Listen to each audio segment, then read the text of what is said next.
What up? I'm coming with the review for a recap for Greenleaf, Season 1, Episode 10. And this episode was called March to the Sea. And I'm going to be real honest to y'all, for real. I think that this was the worst episode of the 10 episodes that has come out. And it's taken me a minute to come and do this review, because you know what, for whatever reason, I thought that this was the season finale, and they've been building this up, and each week has been so better, and has gotten better and better and better, but they just went flop. And when I was seeing the end up and they were saying only 3 more episodes left, I said, well, thank God, because if this is how they was going to end the episode, for us to come off of what just happened at the end of the last one with the bishop holding the gun on Mac. And that's right where it picks up at, with Grace looking for her father and hearing the gunshot. And sure enough, he did. He shot Mac. And, you know, Grace is sitting there saying, well, I'm going to call the police. And Lady Maiden ran up in there. And she's like, what happened? And you know what? Lady May, Charity today really put things the way I wanted to hear her sit there and saying, how did all this go on and you didn't even fucking know? Okay, and how you gonna sit there and say it's all Grace's fault because she's been back here and the one guy got killed and then Matt. No, it ain't. And none of this is Grace's fault. And Grace came back because her sister committed suicide, and she knew that she committed suicide off of what Mac had done to her as a child. Bottom line, point blank, period. You can blame it on anything. So anyway, they're up in the room. And the bishop was like, well, he said, give me 5 minutes. So he told May and Grace to to leave the room. And first of all, I don't know what he needed those 5 minutes for. Because really, honestly and truly, they didn't really show no discussion. They did not show no discussion at all, period. So I don't know what he was saying to him. If anything, it was Grace leaving out, Noah missing and said, well, what happened? Why you got a gun? And she was like, because Bishop shot Mac.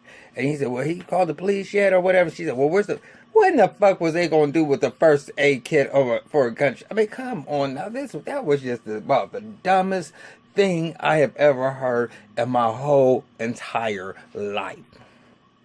This man has been shot, and you talking about you gonna go run down the hallway to get a first aid kit. Come on now. Come on. And like I said, this episode for him to have shot Mac, you would have thought that it would have been action packed. The deacon board was sitting there, pulled everybody together, of course, because this is a big church. And and I don't even remember. Bishop goes. She takes the clothes to make sure he can go up into the meeting with the deacon board. Just as like everything is just. And the bishop did ask Grace to let him handle things, but no, Grace, you said the right thing. It took you 20 years. And y'all was still in fucking denial that it even happened. And what are we supposed to... And the reason why the bishop and May don't want... for it to go public. Not just for the fact of how bad it's going to make the church look and make them look. But, Matt could sit there and bring them down. Because, it's sad. It really is sad. But let me tell y'all something. Y'all. There's certain things that are not exaggerated in this storyline. These black churches, and I don't know nothing about a white church because I don't go to a white church, but these black churches, this stuff really does go on. all this corruptness and all these different things and all the shadiness or whatever, that is I mean, you sit there and say church folks are the worst folks. Okay, because they'll sit there and have the Holy Ghost and and then in the same token talk about you behind your back, to connive and try to get over on people, or they're supposed to be sitting there helping people. I mean, this stuff is literally what happened. But in this case right now, the bishop is not even, yeah, he hates the fact, and Lady Mae has the fact of what Mac has done to their child and what he's been doing, and they're disgusted by it. But the fact is, they will let that shit slide because everything that they have done has not been above board. And and it's really sad that you would sit there and let your daughter's abuser go because you're afraid of what's going to happen to you. Your daughter is dead. So, at first I felt some type of way about the one man who was going to be in charge of the Dinka board, but they just used him as a pawn to get Connie back. But anyway, he was sitting there saying, well, who's going to preach? They need to reinstate Jacob or something, because I can't have no man who just shot somebody. And they didn't know all the facts at that particular point in time. But it's still no justifying him if he's supposed to be a man of God. For him to, and I know that now, why did it come out to you now to even enrage you to do what you did, when basically, with it being said, y'all had to know something was up. Y'all had to. So don't act like you were just so enraged that you gonna have to shoot this man. And I'm not going to say that you was dead wrong for doing it, because if it was my daughter, I don't have no kids, but if it was mine, I don't know what I would do. But don't sit there and try to take that mess out on Grace when you get back. And that's what I'm saying. The whole cancellation of the wedding, they had the people at the house. I don't know what the whole purpose of the Kevin and I'm glad Cherry stood up, and I'm glad she stood up to Kevin too, but he ain't. Y'all, one of the fakest things about this whole episode was at the end, and I'm not gonna give it to y'all, just step by step, but it was at the end, cause Charities had told him, look, either you gonna motherfucking come clean to me, or you are not, you're not sleeping in my bed, and if you don't hurry up, you're not gonna be sleeping in this house. You will have to get the fuck out. So, he ain't ready to sit there tell the bitch that he's a motherfucking queen. But first of all, you can see it all in it. You know what? You dumbass motherfucker. First of all, you should have never had that app on your fucking phone, because if she's your wife, and she can be able to call up and find out all the little sites and places that you have been to on your fucking phone, why doesn't anybody... Come on now. Come on. Stop it. Just stop it. Damn it. Stop it. Well, here's my phone. You can look at my... Bitch. You should... Nigga, what... So she basically is tired of the bullshit. She tired of the bullshit. She said, look, you gonna come and tell me something, because I don't trust your motherfucking ass. I can look in your eyes and tell you up to no good. And I don't believe he's fucked around yet. That's the whole sad part, motherfucker. You going through, scrolling through all this motherfucking shit, and you ain't even had a dick or sucked a dick or had your dick sucked yet. I truly don't believe you have. But motherfucker, goddamn, you sit there and was so sloppy with the whole motherfucker shit. I wouldn't even want you to be my download motherfucker, because you don't even know how to handle the motherfucking goddamn shit. But I got away from my point. When he decided, he's not gonna come clean, so he ain't sleeping in the bed with her. So he go downstairs and get on the couch. Who in the fuck wrote this shit? Oprah? Tyler? Who in the fuck wrote it? Because that got to be the dumbest shit. That house is as big as fuck. They gotta have extra bedrooms up in that motherfucker for guests coming past. Got to. And you gonna go downstairs and sleep on the motherfucking couch in the living room. I said, well, what type of shit is this? He's at a motherfucking mansion. The whole family lives in the whole motherfucking goddamn. I know there's an extra room. Probably 2 or 3 extra rooms up in that motherfucker for if guests come. You gonna tell me that there is no other room in the whole fucking house but the motherfucking couch? Are you serious? And you know what? I mean, and the people on the board, they were sitting there. I mean, when she said, "Ooh, where did this come from? I mean, was this a gift?" And she said, "Yeah." And they said, "Who did it come from?" And they said, "Mr. McGreevy." I think that was Mac's last name. And they all of them slid that shit right on back, like, "I'm good. I'm good." God damn it. So I guess the board had to know the issues that was going on with Mac because he's being charged. But then we got May. And May's motherfucking ass gonna go to the hospital.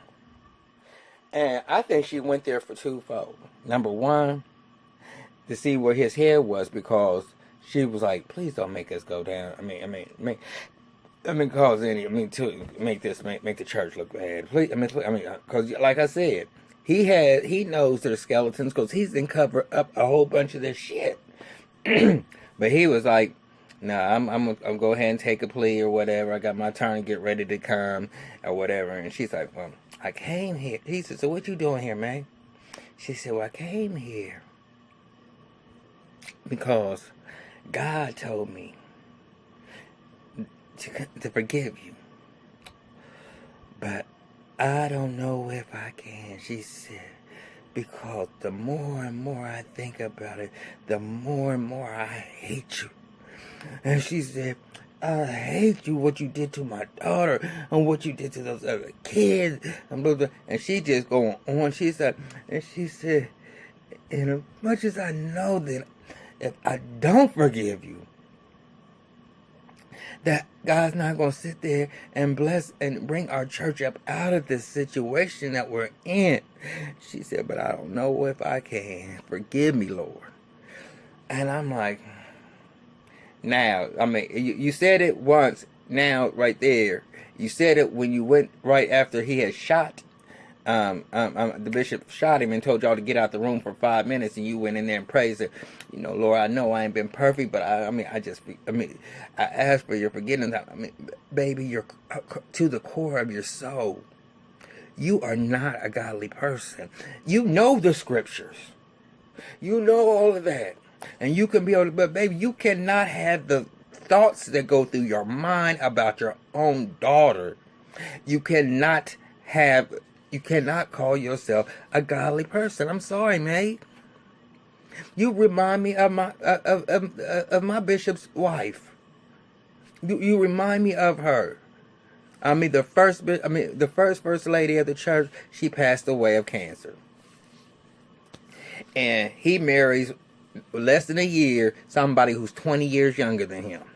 Now that was a big hoopla or whatever, but you know they was the low fly places. They go to all the conventions and all the stuff or whatever, and you know, and she's an evangelist too, and she can preach her.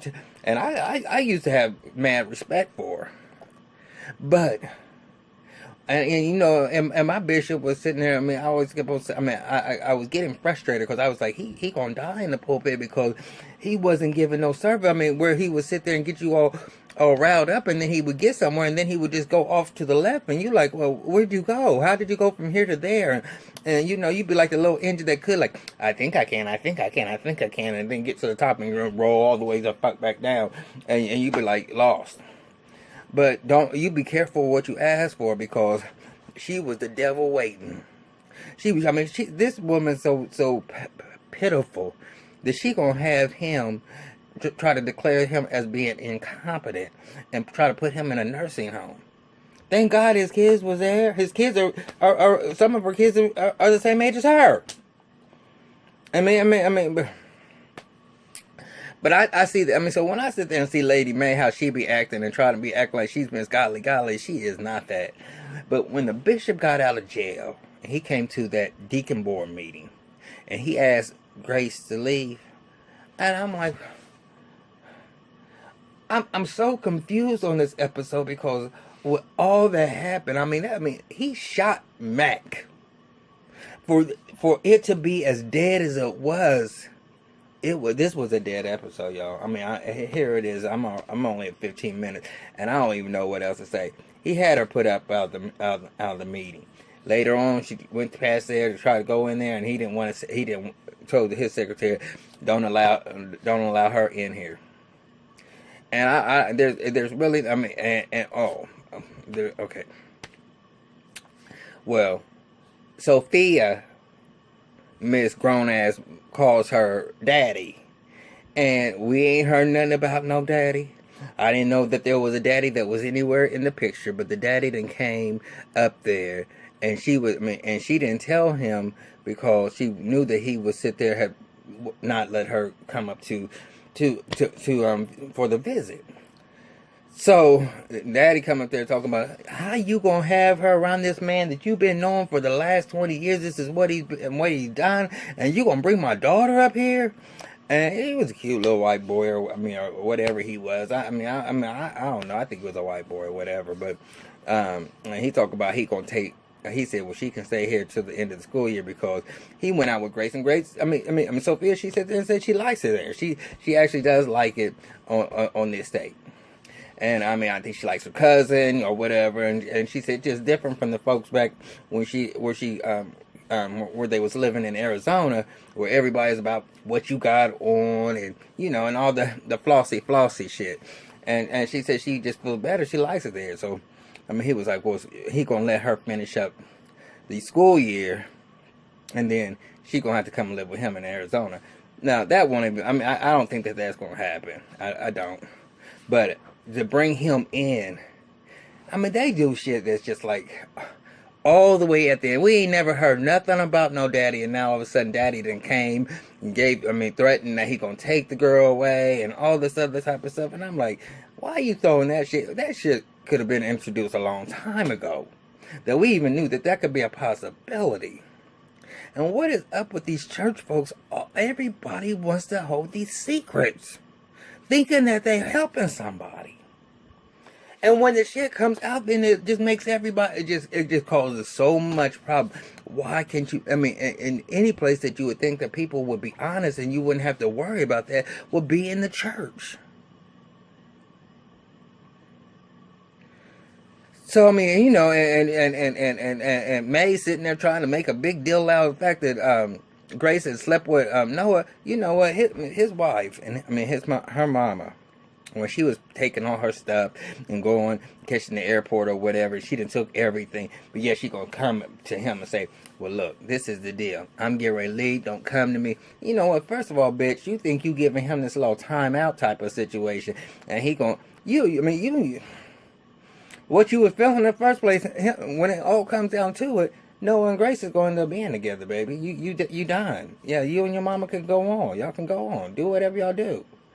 Y'all sit there, didn't tell that couple about them canceling the wedding, but it was just only one couple, so pretty much everybody else already knew that it was canceled, but that one couple was there. But Jacob, I'm looking at Jacob today. Jacob, I guess you, Clarissa is trying to get things back on track or whatever, but you know what, every time I just look at you, and the fact that now all of a sudden you want to be in your daughter-in-law's life and be active and be this father of the year and let's play bidwiz or whatever. Nigga, you wasn't even thinking about that shit when you was fucking that white bitch. And I'm so glad the bishop fired her ass. And we didn't have to sit there and continue to watch that motherfucking shit because you were just so disrespectful with the shit that I don't even know. I can't even look at you the same. I seen you in another movie. And you were so totally different. I was like, oh, this nigga sitting there doing some motherfucking shit, y'all. It's the Man in 3B. And if y'all ever seen it, it's a black movie. And it's a good movie. It has Jack A in it. It's a good movie. I enjoyed it. But yeah, he's fucking with me. Right now. I just can't just get him out them in that closet at the church. Fucking. You can't put nothing past a white bitch. They made me sick. But anyway, I'm out of here, y'all. I can't make nothing more about this episode. This episode was bad. A booty. Previews look good for the next 3 or 4. The next 2 or 3 episodes, but this one, I'm so glad it wasn't the season finale, because I was like, damn, that was a horrible season finale. But it is what it is. And